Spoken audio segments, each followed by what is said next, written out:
আত্মবিকাশ ও চারিত্রিক উৎকর্ষের সিঁড়ি, নৈতিক চেতনাবোধ ও সুকোমল বৃত্তির পরিস্ফুটন এবং জীবনের সকল সমস্যার সমাধানের দিকদর্শন।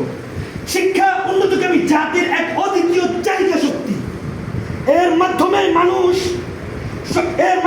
মানুষ সৃষ্ট জগতের মধ্যে শ্রেষ্ঠত্বের মর্যাদা পেয়েছে, আল্লাহ তাআলার প্রতিনিধি হওয়ার সৌভাগ্য অর্জন করেছে।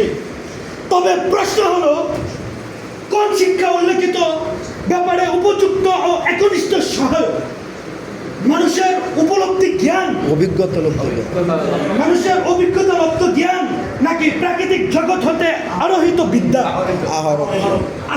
বিদ্যা, না কোনো মনীষীর সাধনার ফল, নাকি এরও ঊর্ধ্বে পরম সত্তার দেওয়া আসমানি শিক্ষা?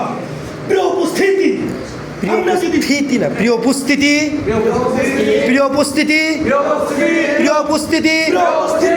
আমরা যদি এসব বিষয় সামনে রেখে ইতিহাস পর্যবেক্ষণ পর্যালোচনা করি,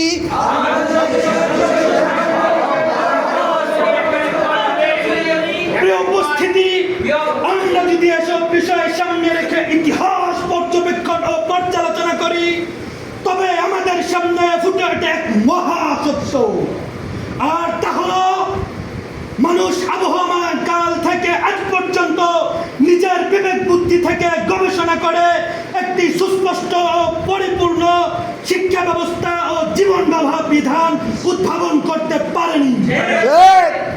যা আজকের এই দ্বন্দ্বমুখর পৃথিবীর একমাত্র মুক্তির পথ হতে পারে।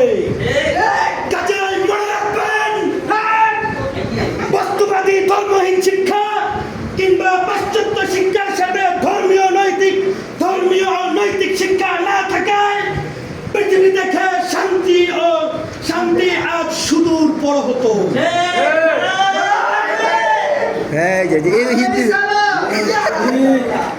শিক্ষা মনুষ্যত্ব বিকাশের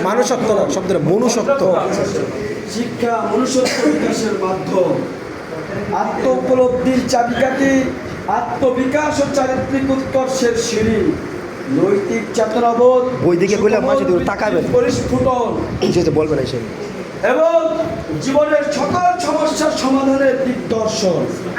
শিক্ষা উন্নতকামী জাতির এক অদ্বিতীয় চালিকা শক্তি। এর মাধ্যমেই মানুষ সমগ্র সৃষ্টি জগতের মধ্যে শ্রেষ্ঠত্বের